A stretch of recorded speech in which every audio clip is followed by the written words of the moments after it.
And welcome back to Hot and Cold Podcast. It's been a minute since I've said that, but today I'm going to post. Yeah, October 12th is Wednesday, October 12th, and the season is right around the corner. So we decided, hey, let's turn on the mics. Let's get to talking about some college basketball. Now, we have a pretty loaded episode, not really newsworthy, but we're talking a lot about kind of our predictions for the season and everything like that. But before we get to that, Connor Lockyer is joining me today. How we doing? I'm good, man. Um, Happy to be back, ready to roll. It's going to be an exciting year for both of us, I imagine. Yeah. Um, Looking forward to it. Football season sucks. It's terrible. Our teams are disappointments as you per usual. Um, Yours more than mine, considering you had expectations, Yeah. and obviously, as an IU football fan, we didn't. Funny how it's still frustrating, even though we knew we were going to suck. But yeah, ready for basketball. Can't get here fast enough. I think a big part of why we decided, not that we're starting up the season early by any means in recording, but I think earlier is because of that. I think if more so Kentucky, obviously, if Kentucky doesn't blow it against South Carolina, maybe we wait another week. Maybe I'm riding that high. Maybe okay, it was just Ole Miss, they're a good team, blah blah blah. No, yeah, that hurt. That one really hurt, and I am ecstatic for basketball season. It's right around the corner. I looked around at the rosters as I usually do, but it's been a while. It's been a while since I've kind of looked around and picked out my favorites, picked out whatever like that. And I was actually doing this with producer Simp. We were going around. We were on DraftKings. We're college kids, so obviously we love sports betting now.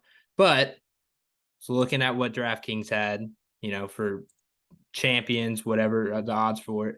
And I was picking out frauds. I was picking out real teams, and I cannot wait to get to that. I don't think we're going to touch too much on it today because we have some pretty narrow topics, but I was so excited just reading those teams, reading the rosters, whatever, and looking at Lenardi's bracketology, which doesn't mean anything.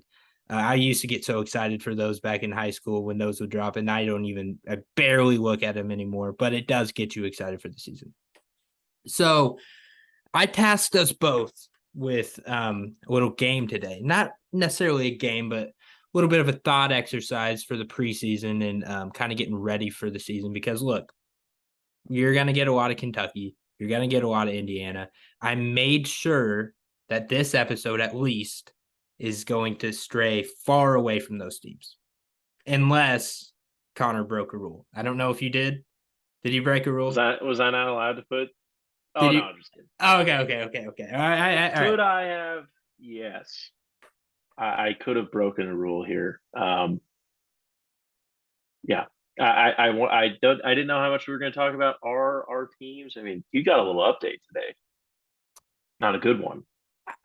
I would like not to talk about the teams, but that could be significant news. It could not be significant. I don't really know. Injuries are always weird at There Kentucky, how was they're reported. there was very significant news from IU today. If you didn't know, did you not hear?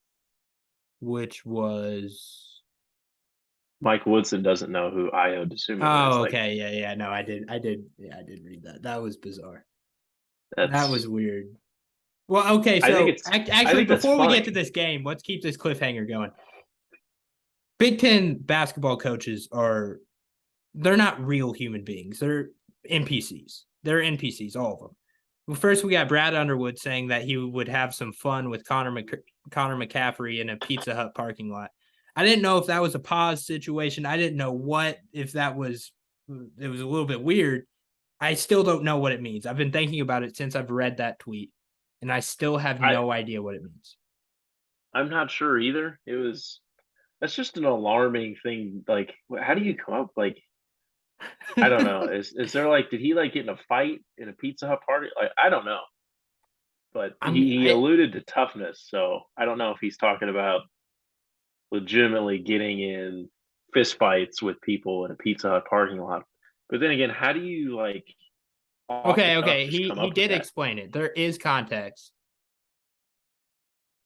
I guess that's not a new reference from Brad Underwood. I'm doing digging live.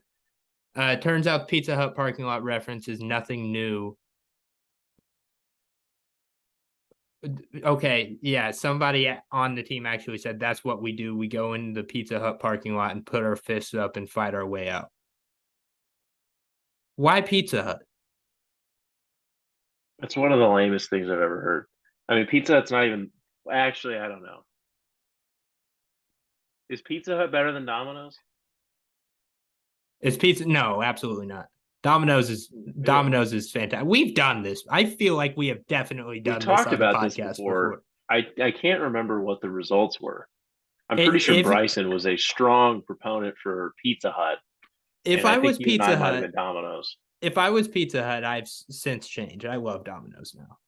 My pizza, it's fluid. I don't really have a strong favorite. I mean, right now I'm drinking out of the Pizza X cup, Bloomington, Indiana, where we live. But I'm just shocked. I don't understand. I didn't know if it was some inside joke that nobody was in on except Brad Underwood, but it was bizarre. And then now we got Mike Woodson saying that he doesn't know the Big Ten Player of the Year from 2 years ago, which is just bizarre. There was a transition at the same No, I time, guess he wasn't. I guess Garza won. Never mind. but Sorry about that. but to be fair, I don't know. I guess I don't know what his role was in the NBA with the Knicks, but like, is he like scouting? Like, I feel like the Knicks were like in that pick range for Io, so I thought maybe he would be aware of who that was. But again, I don't know if he's doing that during the season. I mean, the Knicks season's over by like December anyway because they're awful.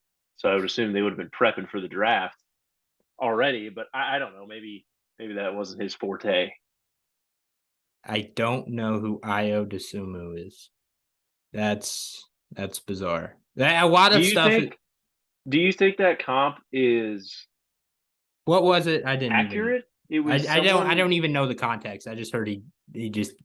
I'm just hearing that he did not know I who think it Io was was. that Trace. Either someone asked Trace. Let me find it here. Oh, Trace compared Huchefino to Io, and someone asked Woodson about that player comp, and he said, "I don't know who that is." I think a lot of what Io was in college wasn't necessarily just talent. It was his mentality to the game and how he wasn't really afraid to take any shot. And he led that Illinois team to some big wins because of that. So I don't know Shafino's game well enough yet to make that comp, but I think it's big. Yeah. It's a bold prediction. But Io was what, like, when you're thinking about of the past. Ooh, all right. Let's get into some weird stuff. I know we have some coming up, but let's get into this. So the past decade, right? Let's go from the 2012-2013 season on. Where is Io in the Big Ten guards? Where does he rank? mm, I mean, VO is obviously he one, I'd imagine, because that was his breakout year, correct? He led IU to that one seed, and then he went yeah, 2 overall. I mean, Io was a dog though, and he was a dog for a long time. I know um, I'm putting you on the spot here, but you're the Big Ten guy, self-proclaimed. I'm trying to think of Gary Harris has to be in that conversation. I don't know if he's a guard or forward type. Yeah, He was really he's a good. guard. Um, Yogi Ferrell, not as much as the NBA impact and getting drafted high, but Yogi's, I mean, Would 4 year you say he was starter. better in college than Io? Yogi, Unbiasedly, unbiasedly. I think it's honestly, close. I think it is really close. I mean, you got to talk about he's either number one or number two in assists. I can't remember, and was big shot after big shot. I mean, he's the reason that 2015, 2016 team like was who they were. Mhm. Um, there's other guys that we're missing that You I'm got to trying to think of think of. Carson Edwards. He was Carson Edwards is another one. really good. Yeah. Um, I don't know. It's a it's a very interesting question once you kind of get some time to kind of think about it because there was a lot of guard. Trey Burke, number one. What was the question? Was he the best? Yeah, Is that no, I don't think so. you don't think Trey Burke's number one? No. I'm talking about Io. No, I'm asking where he ranked, not if he was the best. Sorry, Oh, sorry, sorry. he's. I think I could find 5 dudes that were better than him. Okay, so let's do it then. Let's say I'm not really I'm not I don't know if I'm ready to put Yogi that far ahead of him. Okay. I could get dragged for that online, but um I'm just not ready to. I think you get VO, you get I mean I'll even put Gary Harris ahead of him. I'll put Trey Burke, obviously. Find five. You're putting Yogi, so you could probably if you find one more, you got it. Yeah. Uh, man, there's got to be somebody from like an Ohio State or Was Kraft? Was Kraft when was he? And again, I don't know. I think he was 2013, wasn't he? yeah. But then again, are you putting him over Io? Probably not. I wouldn't. But No. Carson Edwards, that's yeah. Gotta have him over him for that year. Is Johnny Davis better than Io? Ooh, that 1 year of Davis for those 3 years of Io that were incredible. Yeah, I mean that's That might be a poll. Davis or Io, which one was more impactful in college? Who knows? mm-hmm. All right, let's get into this. We got a lot to talk about here. What I did, I posed us with a question. We have to pick our 3 most intriguing teams. Most intriguing teams in college basketball this year going in. This is a team you're going to watch every night. This is a team that must see television. You're like, okay, I don't really know how their season's going to go, but I'm incredibly interested to watch. So I'm going to let Connor start. So, so just being the nice host here a little bit. So Connor, I want you to start off for me. All right. Should I? Let's see. Alternate, obviously. Yeah. I'll start with the Big Ten team first. Okay. So I have 2 of them, and I'll split those 2 up. My first one is Ohio State. Mm. We've talked about them a lot. I feel like, back when the transfer portal was popping, and there were guys out there that IU was going after, Kentucky was going after. One of the biggest names right off the bat, for IU at least, was Sean McNeil. Obviously, he ended up at Ohio State, but the bigger guard, in my opinion, was Tanner Holden, and he was like, bam, like he's going to Ohio State. We were like, oh shit, like that came out of nowhere. So they got 2 of the top scorers in the portal. Zed Key obviously is back. He's that steady guy in the middle. Not a dominant big, but he's going to hold his own against the Zach E's of the world, Trace and Race and Dickinson. And they also have 4 top 60 recruits. I think they were 8. I think their recruiting class was 8th in the country. And Chris Holtman's been honestly really good as far as recruiting. I think this might be his best class yet. So they lose a lot. Obviously, you lose Liddell, it's basically your whole team from last year. But they've replaced him the best that they could scoring wise. I don't think they're the Big Ten. They're obviously not the Big Ten favorite. Shout out to Indiana. I don't think they're in the top 2 to 3 conversation either. I think that's like a Michigan, that's an Illinois. But I think Ohio State's in that conversation. I think they could really surprise some people. Mhm. Well, I'm not going to do what I did last year and go overboard with Ohio State preseason because I think I did have Ohio State winning the conference last year. You did. You Um, did. because I was very high on EJ Liddell. He was good. Like he was really good, but he It's wasn't very as good good. as I thought he was going to be. Like I think Ohio State has done well in the past of replacing these guys that have been so crucial to their success. I think when Dwayne Washington um, he left. Everybody thought, okay, they're dead. Like it's just Liddell now. But I kind of saw something.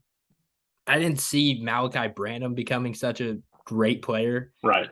That's gonna suck trying to replace him. So if That's that's why I'm wondering who's that guy going to be I think it's gonna out be, of their freshman class, because I these yeah, freshmen are very good for them. Bruce Thornton is one that really sticks out to me. I know I recruited him hmm early on, but they kind of fell off there, especially with Archie getting fired and everything. And when he committed to Ohio State, I was like, man, he is going to be a pest, hmm and I know he's going to have a killer game against Indiana at some point.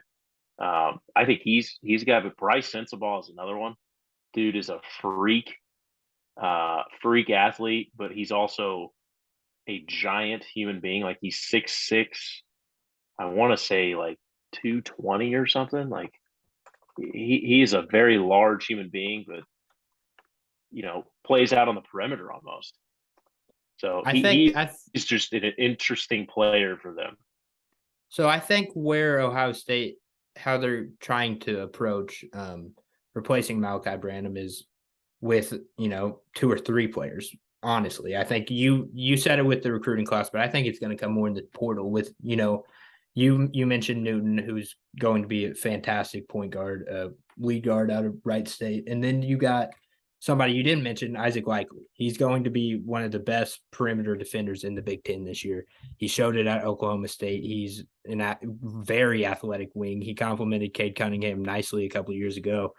Um, I think he's going to come in and he's going to kind of replace that role a little bit of what Branham was, because he was that long wing. He kind of played the point, but he could also play the two or three, and I think that's what Likely's going to be able to do under Just Holtman for this the year. So record, that was the guy's name that I couldn't pronounce and didn't want to no botch it. way.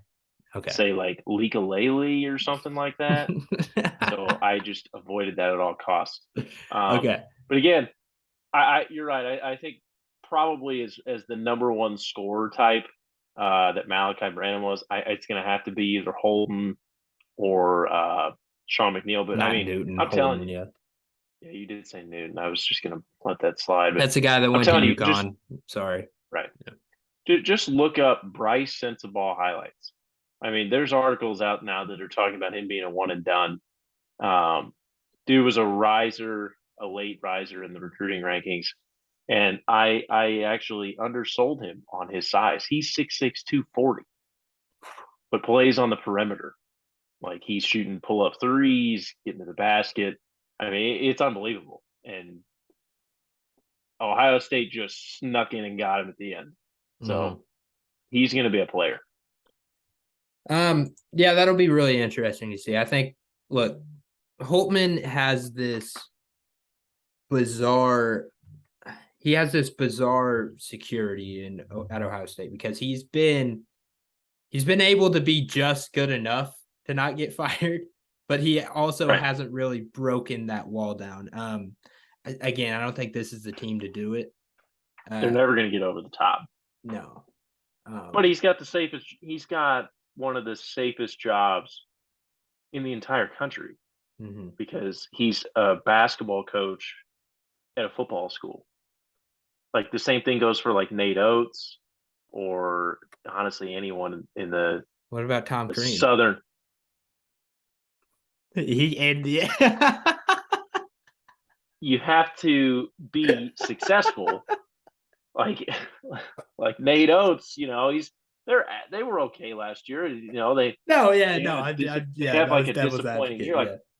Like Holtman can have a down year, but if he gets into the tournament, wins a game or two, who really cares? As long as Yeah. Ohio State football is good. Yeah, No, that's Crean, true. you can't go in and win 5 games or have your entire team transfer. Yeah, that was pretty bad. I feel for Crean. Hopefully he gets back on his feet somewhere. I don't know if he got another job. Did he? I wasn't paying close attention. He was supposed to get the UE I don't. gig, but he didn't. That would have been awesome. Yeah. I would have been a UE fan. I would have gone to games. Mhm. I would have had to get my no, I wouldn't have. Never mind. Never mind. I almost said something that I didn't mean because I can't wear UE stuff. I just can't anymore. But neither here or there. Let's move on. Uh, Illinois. That's mine. I said Mother, what? we had two Big Ten. Look, that's probably your second. I It don't mean to is, step on yeah. your toes, but so we can just talk about them for extra long. Okay. I think what Illinois intrigues me about is not really that I think they're going to be these world beaters, this crazy good roster, but I think they have talent. Um, I don't think they're going to be ready at the beginning of the year. I think they're going to drop some in the non-conference. I don't know what their non-conference looks like, but I'll pull that up real quick. Knowing Brad Like they Underwood, it's probably terrible. yeah, I'd imagine it's not great. But I do think they're going to struggle early. But what this team has is it has a lot of experienced, great college basketball players. You brought in Terrence Shannon, who was awesome at Texas Tech. He was the best player on a really good team. Let's see, they got UCLA, Syracuse, Maryland, Texas. Maryland's just in the middle of I that. was going to Sorry, say yeah, Maryland is they're UCLA, Syracuse, and Texas. So that's two decent games. Syracuse sucks. So yeah, Syracuse isn't good anymore. But I mean shout that. out Blake. Shout out Blake. Yeah, shout out, Jim shout out. Boeheim is still the coach, and he sucks. So, I mean, when you look at that, you have Michael Meyer, you have Terrence Shannon. Those are really good college players. And I think Brad Underwood lucked into those guys going into the portal. I think he lucked into Meyer not going to UNC because I thought he was a lock there. Terrence Shannon was a lock to Michigan if admissions let him in. So he lucked into both of those guys. You got Sky Clark running the point. Obviously, he was a 4-star or former 5-star point guard, and he's going to have to take over that starting duty. I'd imagine. Before his injury, he was one of the best players in the country, and afterwards, obviously, kind of took a step back. I still think it would be really good, but probably a 2-year guy. But you're transitioning. You're in transition period from Kofi, and it's not going to be great success right away. You bring in a guy, Dane Danger from Baylor, who's not the same player as Kofi. He's a huge, massive individual, but they're hoping that he could kind of bring more of a stretch deal into that. So it'll be definitely a different type of Illinois team, but they don't have that leader in Trent Frazier. So I mean, Sky Clark really has to take that over. It's gonna be a I don't different know. You team. think it's going to be Sky Clark? I'd imagine like they're bringing in that 5-star guard. Like who what's their other I think opportunity? here's what Melendez?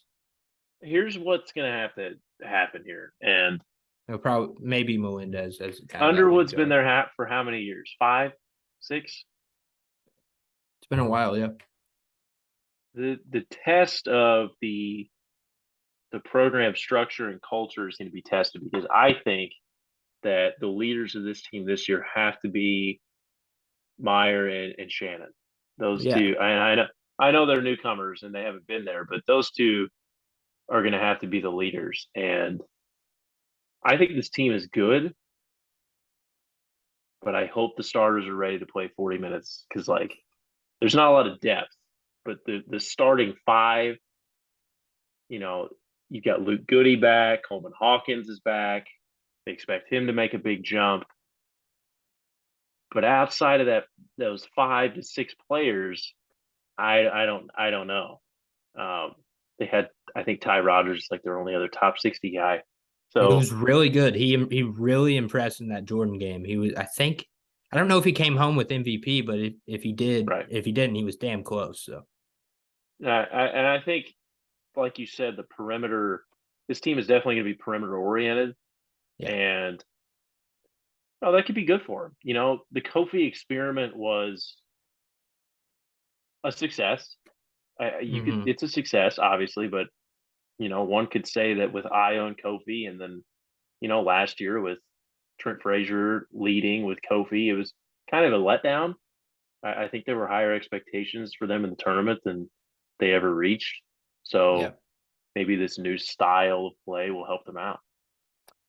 What they had didn't translate to the tournament at all. I No, thought just their talent alone when they had the 1 seed with Io Trent, that was obviously Curbello's great year and Coburn. I thought their talent alone would lead them to some wins in the tournament. Ran into Loyola, so I mean that just didn't work out for them. And then Houston, they ran into a much better team. Houston was yeah, hilariously underseeded in that tournament, yeah, and they just got beat. But I mean, when you look at this team, we talked about perimeter. It's not just they lost their stars. It's not just they just lost Trent Frazier and they lost Coburn. They're having to replace the production of Alfonso Plummer, who was crucial to that team's success last year. Like when you watch them play, he would hit big three after big three when they needed it most, and he would keep them in game single handedly. But then you lose Grandison, who was your option off the bench, who could come in and hit a few threes. He's going to Duke. So like there's a lot of production to be replaced. And look, Ty Rodgers really has to show out. It like you said, the starters have to be ready to play 40 minutes. Guys have to step up. Like guys really like have to step you're up right. this year. I think Meyer is the replacement for Plummer on the Mm-hmm. perimeter. It's going to have to be. Well, he plays And that 3-4 spot. Like he know can play that it's too. going to be Yeah. that he's going to have to be that scorer. This lineup, I'm not sure who's going to start at the 5. Like you said, Danger's a big dude. Coleman Hawkins is also like 6'10". I don't know. I don't know where you play Matthew Meyer because he could play the 3 of Coleman Hawkins at the 4, and then I mean you're looking at a giant lineup potentially, but it's not That necessarily wouldn't just work going to out well. translate. Yeah. There's this you have spacing, I think, but defensively, I think you're in serious trouble. Yeah, because I mean Meyer is slow footed. Like he's not going to stay really in front of anybody on the perimeter. He's But what are shown you that going to ability. do? What are you going to do if you have to play Meyer and like a Coleman Hawkins against Indiana? That wouldn't work out. Like they're That wouldn't work they're out in going the to get front court. Yeah. they're going to get down. So Meyer would have to play what, the 3? I think it would be matchup to matchup. They can get away with it against Indiana because I mean, no offense to Most of the Miller Big Ten Cobb. teams are like that. Yeah, but So to yeah, be no honest, offense to Miller Cobb, but that's not really you're not really giving up much athleticism in that spot. So, but yeah, like you said, most Big Ten teams are like that. But once you get into the tournament and you right? go up against these NBA wings, like let's say they go up against Duke and Dariq Whitehead is their 3, you're gonna get killed. You go up against Villanova, Cam Whitmore's, you're gonna get killed. So Play his own. you got to What they play his should do. They should just pack it and play a 2-3. But they have a lot of shooters. Like they have shooting. Terrence Shannon has proved like I know Texas Tech, they don't score a lot, but I think getting out of that may be good for him offensively. Yeah, you might see that with a guy like Kevin McCullough as well. Like these guys just getting out of that system. They're just really good defensively. It's great for winning games, but it's Yeah. not great for an individual player and his stats and his confidence, but maybe getting out of that, playing a free flowing offense like they should play, but Brad Underwood, maybe it'll be good for him. I'll kind of move. Illinois was yours, right? So I'll just move on. Okay. My second team was the Providence Friars. Look, the Providence Friars are a team that I was all over last year in a bad way, in a really bad way. I was saying, oh, they're lucky, they suck, blah, blah, blah, whatever. It kind of came into fruition in the tournament. They played better than I thought they would. I thought they would get killed first round. South Dakota State was good. They had Baylor Shireman. Providence is going to see him again in the conference. I like this team. I really do like this team, and I'm intrigued by this team, and here's why. They lost their top scorer in Al Durham. They lost a lot of production. They lost Nate Watson, Al Durham, Horcher. They lost a bunch of people. But I really like how they approached this offseason. They went hard in the transfer portal and got guys for the future. They didn't get guys right now, but they got guys that they can grow and develop in under Ed Cooley, a great coach, by the way, fantastic coach, and he can develop them. They brought in Bryce Hopkins, and they brought in Devin Floyd, I believe is his first name. I don't want to get that wrong, but I'm terrible with first names, from UConn. And I think having those guys in who were talented freshmen, like highly ranked in every account. Bringing those guys in, I think it's going to be great for the program. They're young, they're going to be fun. Jared Bynum is back. I think Big East sixth man of the year, I believe, who was fantastic last year. Fantastic. Every time you turn it on, he was just killing people. He averaged 12-4, and he's going to have that lead guard role with Providence. And look, they brought in Noah Watt too as well, who's a sharpshooter. Look, this team, the Big East is open. The Big East is wide open this year. You got there's people going for it. You got UConn, who's going to be good. I don't know if they're going to be as good as last year. You got Villanova, who's not going to be as good as last year. They don't have Jay Wright. Didn't replace Colin Gillespie's production at all. Did bring in Cam Whitmore, who I said who's going to be an NBA player if he gets the opportunity at Villanova. And then you got Creighton, who brought in Baylor Shireman, basically brought back their whole starting five, who, by the way, did not make the tournament run. That's my big thing against Creighton. Their bench lineup made that tournament run. If they bring back the starters who were awful in the regular season, they're not going to be that good. So don't drink the Kool-Aid. Top 10 in almost every poll. Every poll. Don't drink the Kool-Aid. Just don't. So you're out on them. That's team. I'm out on Creighton. I think Creighton's going to be okay. I think they're a top 20 team. I don't think by any means they're top 10 team. But I think Providence has as good a chance as any. Obviously Xavier too. Shout out Jack Nungy. Maybe Big East Player of the Year. They're in trouble. Fremantle's out for an indefinite amount of time. That's not good. He's suspended. I don't no details were released on that. Oh yeah, what? We got in trouble last time we remember when we tried to get to the bottom of one of those suspensions. Georgetown, shout out Viennese. Yeah. So it's not. So it'll be interesting. Xavier is a team that kind of fell off last year, but I feel like they might be a rebound year for them. They have a lot of guys coming back, so it'd be really cool to see Jack win Player of the Year in the conference. That'd be awesome. I think he has a legitimate shot to. I mean, if he has as good a chance as anybody, I don't know what his odds are going to be coming in. They haven't released that yet, but I mean, look, I might pick Providence to win this team because they're win this conference because they're going to have really good odds. It's a wide open conference. People are down on them, but I mean, I think they won the regular season, if I'm not mistaken, last year, unless Villanova snuck in at the end and won it. But I mean, I like this team. I like it just because I'm zigging when everybody else is zagging. Everybody was on Providence last year. I was off them. Now that everybody's off them, I'm on them. So I kind of did the same thing with Michigan. Bit me in the ass, but I'm ready to ride with the Friars this year. I think they're going to be good. They're definitely intriguing. And that's what this whole exercise is about. So. All right. My last team is from the ACC. They dominated the headlines. You want to take a guess? Dominated the headlines. Headlines in the offseason. Miami. Yeah. They're intriguing. I mean, they are intriguing. They're the perfect team for this exercise. That's the reason I made that face is because I didn't think of them. I would have put them over Illinois. Yeah. Obviously, getting Nigel Pack was, rumored to be going to Purdue just because he's from Indiana, and then he, gets the bag from Miami and says, "All right, going down there." Isaiah Wong basically is like, "I'm out of here unless you pay me." They did pay him. He's back. He's potentially going to be one of the top scorers in the country. Averaged like 15.8 points last year. So I would expect him to average close to 20 this year. I'm definitely going to mispronounce this other guy's name. Norchard Omie. There you go.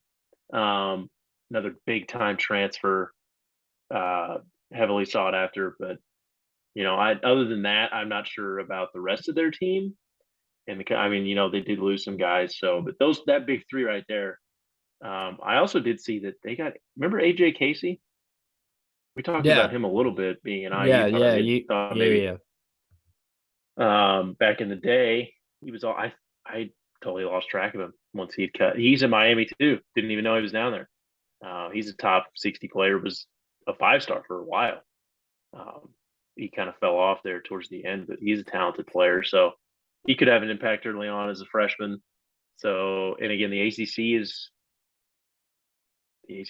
pretty weak. So I would be surprised they could easily finish in the top 3 behind Duke and UNC. And just off of those 3 players that they got in the portal, if you count Wong leaving and coming back, I mean that they could easily.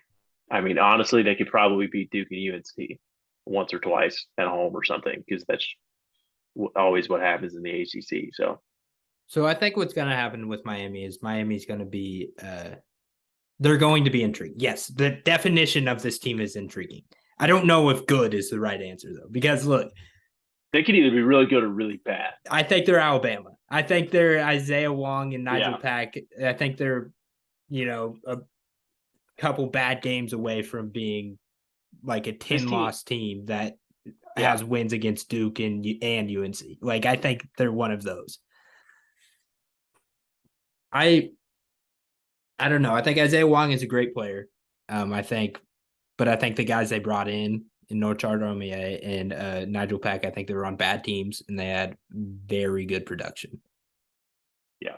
Doesn't necessarily mean they're going to be bad when they get to a bigger stage, but doesn't necessarily mean they're going to be good either.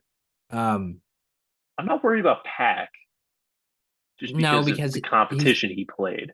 Yeah. I mean, he played in the Big 12, so it's like, okay, he honestly probably should, in theory, be better because the competition probably is a little worse now. I don't know. I'm with you on that because Nigel Pack was he was a volume guy. He was a volume guy at Kansas State, and his percentages were still awesome. So I'm not too worried about that. But yeah, Omier, he might get murdered, and I mean, it's gonna be bad against UNC, but obviously, like, what does that matter? Like, they were playing against Auburn last year, and they just blown them out with their guard play and everything. Auburn had Jabari Smith and Walker Kessler. Right. So it's like, does it really matter? They're just one of those teams. Like, they're just one of those teams. They're going to be fun as hell to watch. So yeah, good pick right there. I should have thought of them, but so my last team is the team. One of the reasons I wanted to sit down and record today. So it was when I was going through the odds with producer Simp. Producer Simp was kind of just, all right, tell me who's frauds, tell me who's not. I landed on this team. I forgot about this team. I forgot about how they made me feel at the end of the year. I love the TCU Horned Frogs this year. I'll do you one better. Go to DraftKings, whatever sports book you're on, doesn't matter. We're not sponsored. Go to FanDuel, DraftKings, blah, blah, blah, Barstool. Go ahead and press that TCU plus 5,000 to win the championship. Go ahead. Just do it. And thank me later. Thank me later. You can cash out when they're in the Final Four. You can do that. I'm not saying they're going to win the championship, but that value behind Purdue, behind Oregon, behind Illinois, behind Villanova. Behind Purdue? Yeah. Love it. Love it. The lights are purple if you're watching on YouTube. I'm obsessed with this team. I already have my National Player of the Year pick. And I'm saying this before we do that preseason award show episode. Mike Miles is my National Player of the Year pick. I think he's going to average 22 and 8. And he's going to be the best player in the country. And I don't think they'll go back to back on Biggs winning the National Player of the Year. I think there's going to be some voter fatigue. And if there's one guard that stands out, it's going to be Mike Miles. The real reason I'm picking them, I haven't even gotten to that, is their entire core is back. You look at guys like Eddie Lampkin, who was a superstar in the tournament. You look at guys like Damian Baugh, who was awesome in the tournament. They're all back. This entire team is back. So do you remember the team that almost beat Arizona? Probably should have beat Arizona, but they missed that call at the end of the game. They're back. This is the team that beat LSU, that beat Kansas, that beat Texas, that beat Iowa State, and they beat Texas Tech. That team is back. Jamie Dixon is the coach. I don't know if you've heard of him. Fantastic coach. Awesome coach. Always has been. And TCU is going to be awesome this year. I'm in love with this team. They might be my should I spoil this? Yeah, I'll spoil it. They have a spot in my preseason Final Four. They have a spot. I don't know who the other three teams are going to be, but this is my team, and I'm riding with the Horned Frogs all season. I'm not jumping on, obviously, still Kentucky fan, but TCU's number 2 this year. TCU's number 2. I love this team. I love Mike Miles. They're going to do it, man. They're going to win the Big 12. They're just going to surpass every expectation possible, and I love this team. I don't know what they're at in the AP Top 25. I'm looking at that now. But Connor, what do you think about the TCU Horned Frogs? I think that Am I overreacting? again, I think you are a little bit. Okay. This is my thing with North Carolina, and we've done this with teams before. We did it with UCLA. These teams that make tournament runs or have good performances, we buy into them the next year, forgetting that this team had how many losses? 11, 10? Yeah, Something like that in the regular season. I That's mean, bad losses. Yeah. like that's how I feel about North Carolina this year. Like I understand we talk about all internal improvement from one year to the next. It's basically all TCU's. That's basically what they're counting on. But why were they just an average team the entire season? Like what caused that? I mean, I understand that Mike Miles is awesome and Eddie Lampkin's great, but were we saying that in January? That's a fair point. It's a really fair point. I'm not saying you're wrong. I think they very well could be a really good team, and they're top 15 in almost every single AP poll this year. But I'm hesitant, and it's so ironic because I'm saying this about all these teams, and that's just what Indiana's doing. Other than they are getting Hood Schifino, which I think he's a needle. Yeah. He moves the needle if he turns out to be good.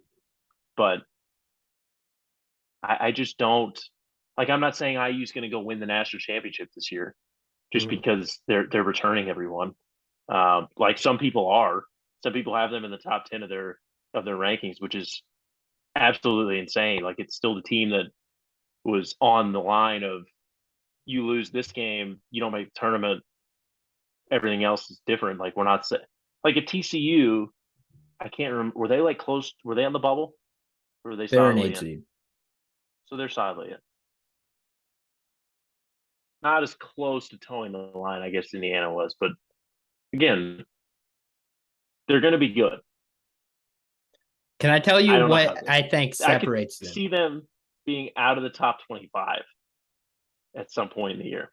They might be early, but they'll be back. Look, can I tell you what separates them from the rest of these teams? Because we've had this conversation. We've had does internal improvement, is that actually such a big deal? Like we've had that. We've talked about, God, how many teams? UCLA, we talked about Purdue, we talked about UNC, we talked about Indiana ad nauseum. Look, that is the conversation, right? That's the conversation we're having more than most. The difference from what I've seen in TCU is they have the lead guard. Do we trust UNC's lead guards in RJ Davis and Caleb Love? They're erratic. Both of them are really erratic and good. But do we trust them? Probably not. I don't necessarily. I think they're good, but I don't trust them in late game situations. I trust Mike Miles. Do we trust Xavier Johnson, who's getting a lot of preseason buzz? Like everybody's talking about Xavier Johnson and really, really well. That's because Chucky Hepburn was put on the All Big Ten. Like, come on. That's fine. Are we like? I'm not even saying Xavier Johnson's good or like going to be one of the top guards. Like, come on. Are we serious? Like 8-5 was this dude's stat line, and we're putting him as an All Big. Like, what are we doing? Sorry, that was you're sensitive. Good. That was a sensitive. I pushed a button. There. I pushed a button on accident somehow. Do we trust him? Erratic? Maybe. I don't know. I don't. Do we trust what Purdue had in lead guards last year? No, not really. Tiger Campbell, are we saying Tiger Campbell's better than Mike Miles with UCLA? I don't know. There was something in all of those teams. And obviously UNC and IU haven't played yet, but UCLA and Purdue, they disappointed. They didn't have that lead guard. TCU has my national player of the year running point guard. I think he's going to take a step up. Definitely going to win Big 12 player of the year. And I think this team is Definitely winning it. Definitely. Wow. I don't know what the odds are going to be, but this could destroy me. This entire segment could just. I'm not even sure they're the top. They're not even the. I'm taking Texas and Kansas over TCU in the Big 12. That's okay. I'll see you on the other side. We'll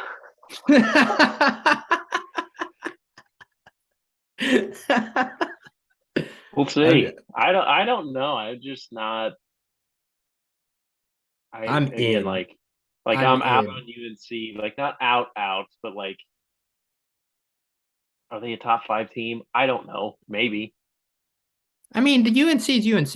Look, they have erratic point guard play. They have erratic guard play in general. They're gonna lose. They're not going to be this world beater. Like, I'm not even saying TCU is going to be crazy in the beginning of the season. I think they'll get around to it. But I'm saying UNC, let's talk about them, because I knew we were going to get somehow to these top teams.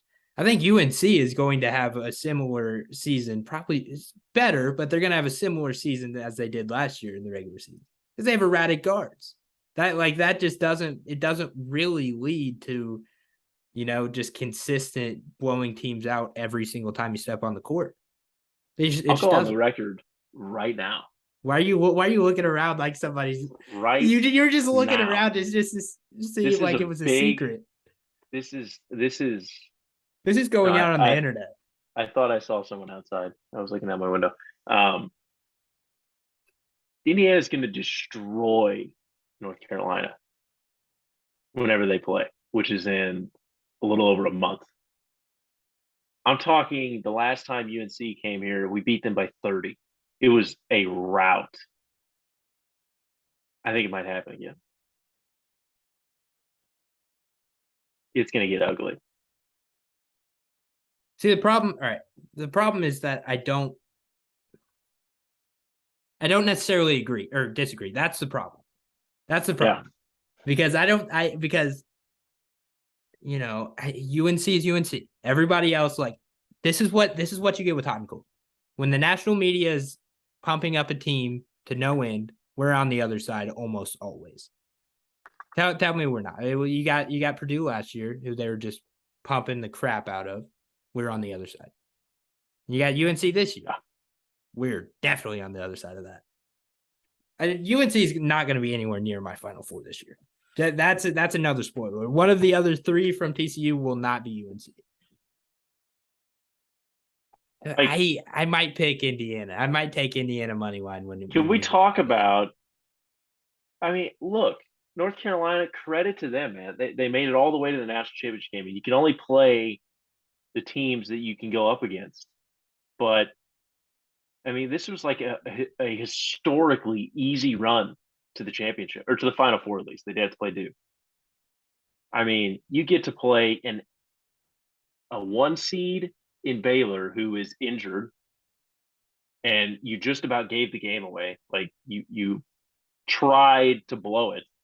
Marquette, awful, not good. We're on the downswing by the end of the year. They blew Marquette out of the water. Awful, terrible game. UCLA was not the team. Again, everybody's pumping them up at the beginning of the year. Weren't the team everybody thought they were. And then you get St. Peter's in the Elite Eight. Like, that, it's ridiculous. Like, come on. It was one of the easier routes to the championship. Kansas is the same way, though. I mean, Kansas really didn't have to play that challenge. You get to play Creighton and then Providence. Oh no, I think Kansas is Miami insanely easy. I think both of those teams. Like, if Kansas, there's so many things that could have happened that would have changed the trajectory of that tournament. Let's say Texas Tech beats Duke, for instance. Okay. Texas Tech is beating UNC. Let's be 100%. honest. Arkansas is beating UNC. Arkansas is beating Gonzaga UNC. beats UNC. Gonzaga beats UNC. And then you on the other side, take anybody else from that region that Villanova won. Just because healthy Villanova beats Kansas. Look, Oh, 100%. take anybody else. Take Arizona. Take Houston. Maybe not TCU yet, but I think that's a better game. I mean, actually, TCU beat Kansas. I think that changes the trajectory, but they got to play a Villanova team with 5 guys, like 5 real players. They didn't have a bench. I think Auburn probably beats Kansas if they don't flame out in the second round. Dude, Auburn was abysmal by the end of the year. So predictable, but like, and that's how the tournament works, which is great. It's awesome. It's fun. But like, I'm not that's saying my whole thing with that's why we shouldn't buy into these teams. And again, it is wild, and you're doing it too. So I'm calling you out a little bit. TCU lost in the round of 32, and we're like, they're going to be amazing. Like national championship, like they didn't even make it to the Sweet 16, and we're like, they're going Final Four. Like, what are we doing? I can't describe this. I can't describe. This is a gut feeling at most. They got to play a very average and mediocre Seton Hall team in the first round. Like out of all the 8 seeds, they beat them by 27. Out of all of the 8 seeds, San Diego State's better. North Carolina is obviously better. I'd argue Boise is better. No. They played in Seton Hall. Oh, then Seton Hall. Yes. Okay. They played the worst 8 seed in the entire tournament. And then they lost their next game. Granted, they went to overtime. But who cares? They should have won. Great. Dude, they would have gotten murdered by Houston. Houston would have steamrolled them. Revisionist history is what you're doing right now. I'm just saying. That's what we're doing. At least the rationale for like a UNC or UCLA, these teams that make runs, they actually made a run. I'm out on TCU now. I've convinced myself that they are not good. I'll see you on the other side. That's fine. I usually don't get these gut feelings. These are rare for me. These are Jimmy rare. Dixon's overrated. Like, I don't think good coach. Like you said that earlier. He's not that good of a coach. This is crazy. This is blasphemy. All right. I'll see you on the other side. Look, I have some empirical evidence, and it's Mike Miles is going to be awesome. He's going to be the best guard in the country. He just sits. 9 times out of 10, players that come back in college after they have a good season. One example is Miles Bridges, which am I even allowed to talk about him anymore? Like, are we allowed to bring him up? I'll bleep him. I'll bleep him. He comes back after a great year at Michigan State and not good. Not like his next year was not good. I'm telling you, I think you should change your mind on this before the season starts. You're falling for the banana in the tailpipe. Like, dude, I am warning you. I am fully aware that this is probably a banana in the tailpipe, but I'm not going and I have this feeling. And you're Colin Cowherding this situation right now. I'm gonna let it ride. This is what he does. I'm gonna let it ride. You're making a bold prediction to be like, well, if it doesn't work out, whatever. No. I'll fully admit will come on here and say I am an idiot for doing that. Like I will. Like hold me to that. That's fine. But I have a feeling on this team. Okay? All right. Now, this is my wagon. Okay, this is my wagon. Out of all the intriguing teams, are you saying that TCU is the best? Oh, 100%. Going through all of them. So I said Ohio State, Miami. Not even close. Said Illinois, TCU, and who else? Providence. So you think TCU is the best? Yeah.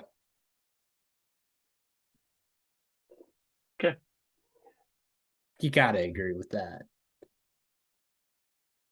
Who do you I think's better guess. out of those teams? I guess. I don't know. I think they're That's a super bad bunch of overrated. yeah. I think Ohio State could be in the top 25 by the end of the year. Same with Illinois. Maybe even Miami because they play in the terrible ACC. They're probably going to be like 24-8 or something. I think all these teams probably should be ranked by the end of the year. TCU might not be. I don't know. Maybe are they better than Texas Tech? Maybe Mark Adams rejuvenated. Maybe they regroup and they have a good team. I don't know. I'm not sure who else can be good in the Big 12 other than Kansas, TCU, and Texas. They're going to be battle tested by the tournament. TCU will. They're in a tough conference. They're in a really tough conference. At least the top half of it with Baylor, Texas Tech, with Kansas, with Texas. Baylor, totally forgetting about. Holy, TCU isn't even top 3. Okay. They might not. Oklahoma might be better than them. Okay. Let's chill out with that narrative. I'll fully admit they're probably going to lose a really bad game in the non-conference slate. I'll probably pick it out right now. I probably will be very upset with myself, but I'm going to stick with them. They actually do play Providence in the Big 12 Big East battle, so it's like hopefully Providence beats them. And your other intriguing team that you said isn't as good as TCU beats them. they'll be good. They'll be a 3 seed in the tournament. Okay, so before we wrap this up, out of the other 4 teams, I would bet that one of them is ranked higher than TCU by the end of the year. Just one of them. I'm not sure who, but I take the 4 other intriguing teams that we have and say that one of them will be ranked higher than TCU by the end of the year. Are you saying no to that?